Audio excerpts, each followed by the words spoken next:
오늘 마태복음 24장 37절부터 끝절까지 말씀을 통하여서 인자의 임함이라는 제목으로 강의 이어가도록 하겠습니다. 마태복음 24장을 우리가 4주간 나누고 있습니다. 25장과 더불어서 본문의 말씀은 그 말씀의 주제는 인자의 때입니다. 즉 그리스도이신 예수께서 오시어 하는 일에 대한 선포로 지금까지 마태복음 강해를 통하여 살펴본 내용들과 같다라는 점 다시 한번 말씀드립니다. 본문을 오늘도 보시기 전에 개념들을 정리하는 것으로 시작하도록 하겠습니다. 인자는 그리스도이신 예수님을 가리킵니다. 그리스도로 이 땅에 오신 예수님. 그러므로 인자의 때는 그리스도이신 예수님께서 오시어 예언서 등에서 말씀하신 하나님의 구원 사역을 이루어 가실 때를 가리킵니다.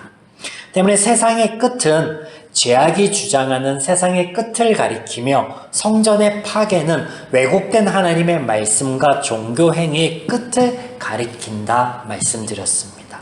더불어 멸망에 가증한 것이 선 것, 이것이 가리키는 것은 성전, 즉 우리 마음 가운데 하나님의 마음과 원리로서의 말씀이 아닌 죄적인 가치관과 원리들이 자리 잡은 상태를 말한다 라고 하였습니다.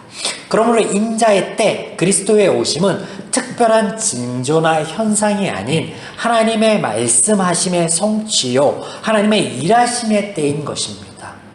본문에서 이런 인자의 때를 사람들의 입장에서 지극히 평범한 일상으로 그려지고 있다라는 점들을 살펴보았습니다. 그래서 27절과 28절에 번개가 동편에서 나서 서편까지 번쩍임과 같이 28절에 죽음이 있는 곳에 독수리가 모이는 것 같이 자연스럽고 평범한 것이다 라고 말씀을 하시며 32절에 무화과 나무의 비유를 배우라. 동일하게 가지가 연하여지고 잎사귀가 나면 여름이 가까운 줄을 아는 것처럼 그렇게 자연스럽게 하나님의 일하심의 순서와 때에 맞춰서 하나님의 임하신다.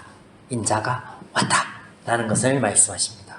그래서 24장 서두에 말씀하신 사랑의 식음과 거짓 선지자들 그리고 불법은 특별한 것이 아니라 인간이 죄인이 되어 늘 그 일상 속에 있어 왔던 일들에 대한 언급이다 라고 말씀을 드렸습니다.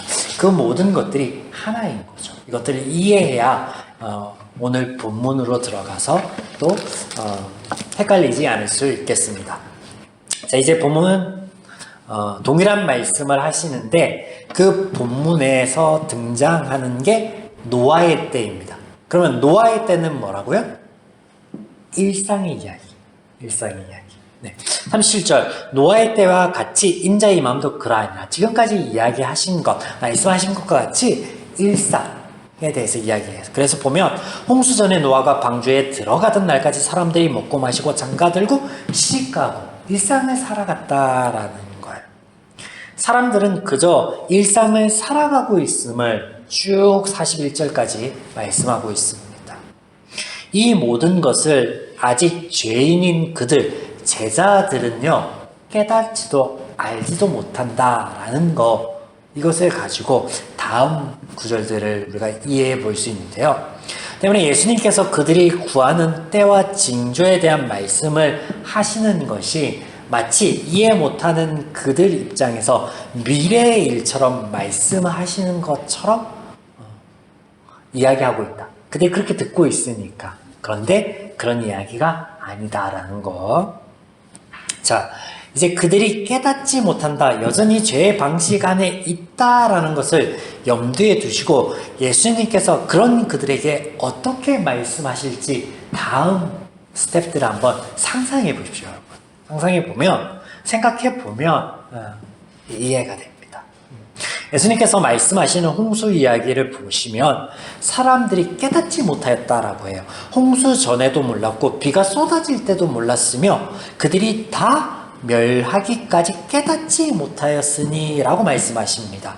보세요. 39절에 홍수가 나서 그들을 다 멸하기까지 깨닫지 못하였으니 인자의 임함도 이와 같으리라. 그들이 홍수 때도 그랬지만 지금 예수님께서 오셔서 사역을 진행하는 가운데도 여전히 똑같다라는 거예요. 똑같다. 왜냐면 그들이 변하지 않았잖아요. 죄인이다. 제적 가치관과 제적 기준을 가지고 제적 원리 안에서 살아가는 그들이 변하지 않았기에 똑같다라는 것을 말씀하고 있는 거예요. 그래서 무엇을 못 깨달은 것으로 말씀하고 있는 거예요? 죄로 인한 결과와 하나님의 구원. 이거 못 깨달았다라는 거예요. 방주는요, 하나님의 심판을 이야기하는 게 아니라 구원 사역을 말씀하시는 거예요. 그들이 죄로 인하여 큰 홍수가 그들에게 있을 것이다. 노아를 통하여 말씀하여 주시고 구원을 위한 방주를 짓게 하시고 초청하시는데, 하나님의 말씀은 듣기만 하면, 방주로 나오기만 하면 구원을 얻을 텐데 아무도 나오는 자가 없습니다. 그저 하나님의 전적인 은혜로 부르심을 입은 노아와 그 가족들, 동물만이 방주에 올랐다라는 것을 우리가 알고 있죠. 때문에 본문에서 말씀하시는 것이 무엇을 의미하고 어떤 비유인가 생각해 보아야 합니다. 하나님의 은혜로 구원받은 노아의 이야기를 하며 모든 죄인은 본문 표현대로라면 버려둠을 당한 자일 뿐이에요. 보세요. 맷돌을 갖다 한 사람은 데려감을 받고 한 사람은 데려가지 않고, 그리고 또 밭에서 일하고 있는데 한 사람은 데려감을 받고 한 사람은 버려둠을 당하고, 이렇게 이야기하는 게 노아의 때에 그런 일이 있었다라고 한다면 버려짐을 당한 이들이 노아 빼고는 전부 다란 말이에요. 그럼 뭐예요? 죄인들은 모두 멸망할 존재들, 버려짐을 당할 자들인데 하나님의 전적인 은혜로 불림받은 노아처럼 예수 그리스도의 인자의 오심의 그 사역으로 인하여 만민들에게 구원의 은혜가 널리 주어질 것이다. 그 말씀하시는 거죠. 그 말씀하시는 거예요. 그래서 은혜로 구원받은 이 노아의 이야기를 통하여서 예수 그리스도의 보편적인 구원의 은혜를 말씀하시고 계시는 거예요. 본문에 예수님이 이 비유의 말씀을 죄인의 가치관처럼 이해하거나 혹은 표면적인 문자의 의미만 받아들이면요, 예수님이 오실 그때 준비가 되지 않으면 구원을 받을 수 없다라는 말씀처럼 들립니다. 보세요. 본문을 보시면 44절에 이러므로 너희도 준비하고 있으라. 생각하지 않을 때 인자가 오리라.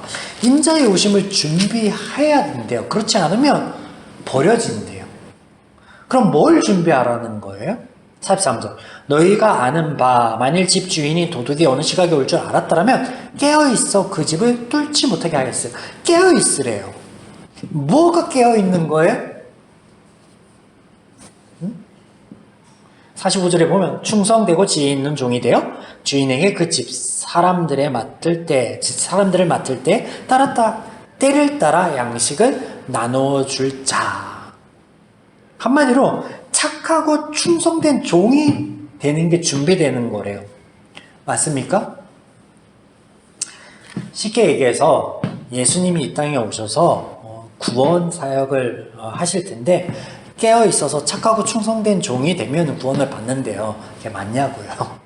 아니죠. 그런 말이 아니죠. 앞서 홍수 이야기를 비유로 말씀하신 것 같이 이것도 비유인 거예요. 그러면 어떤 비유예요? 앞단에서 예수님께서는 노아의 때에 하나님의 은혜가 강권적으로 임한 노아의 가족 외에는 데려감을 입은 자가 없음에도 불구하고 마치 데려간 자와 버려진 자가 나누어 있는 것처럼 말씀하셨다라는 거예요. 그래서 예수님이 오심, 그리스도의 오심, 그 은혜의 사역을 통해서 구원받을 자와 구원받지 못할 자가 따로 있는 게 아니라 너희들은 구원을 받을 텐데 그러므로 너희 모두는 복 있는 종이다 라고 칭함을 받을 것이다 라는 것을 말씀하시는 거예요. 근데 지금 예수님의 이 표현을 보면 그렇지 못하게 우리가 받아들인단 말이에요. 읽으면 왜 그러냐면 예수님이 이미 오셨잖아요. 근데 먼 위에 있는 것처럼 제자들에게 말씀하고 있단 말이에요. 왜냐면 그들이 그렇게 물어보고 그런 인식을 가지고 있으니까. 그래서 지금 여기 구원사역에서도 데려감을 받는 자가 있고 놓여있는 자가 있는 것처럼 말씀하시는데, 노아 이야기를 통해서 그게 아님을 말씀하시면서 불구하고 그런 식으로 말씀하시는 건 뭐예요?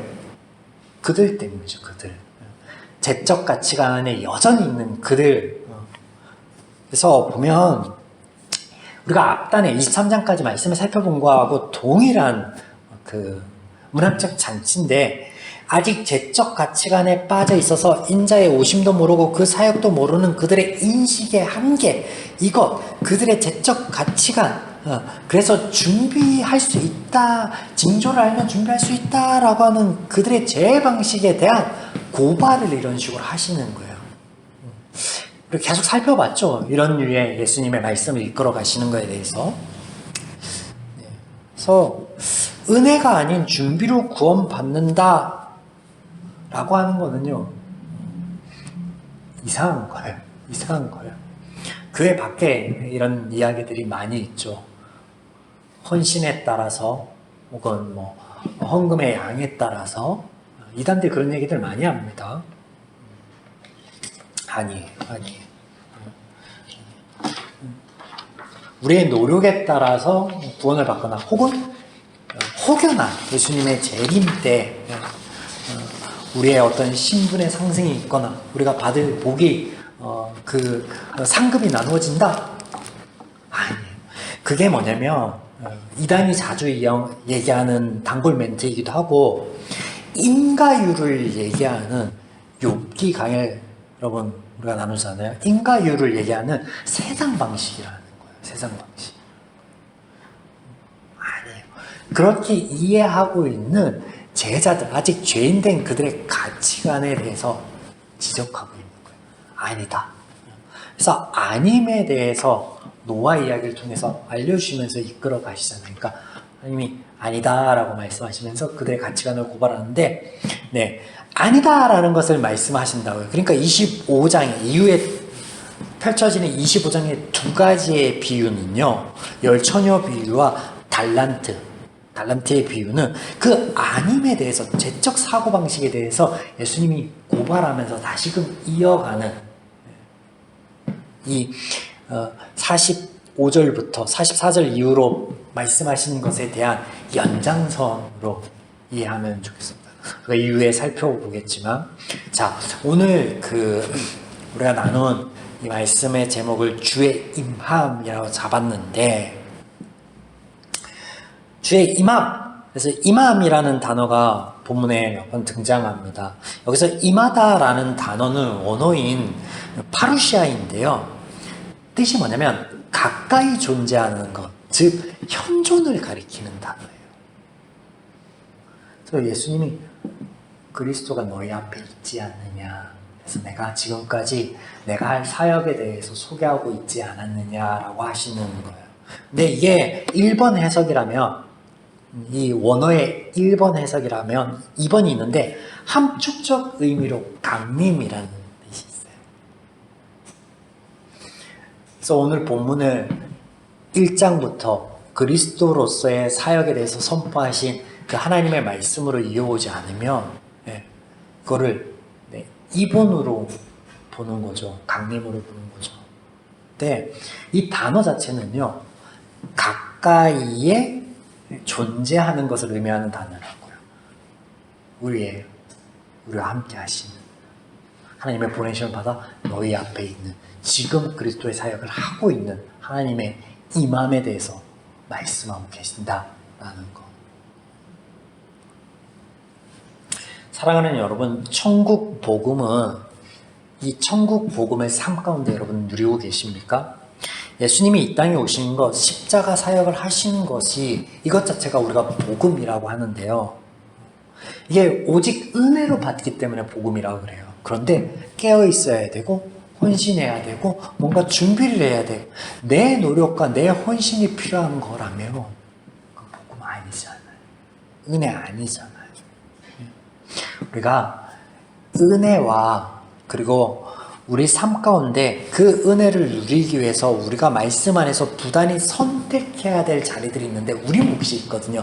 그 우리 몫과 하나님의 은혜를요 혼동하지 않았으면 좋겠어요.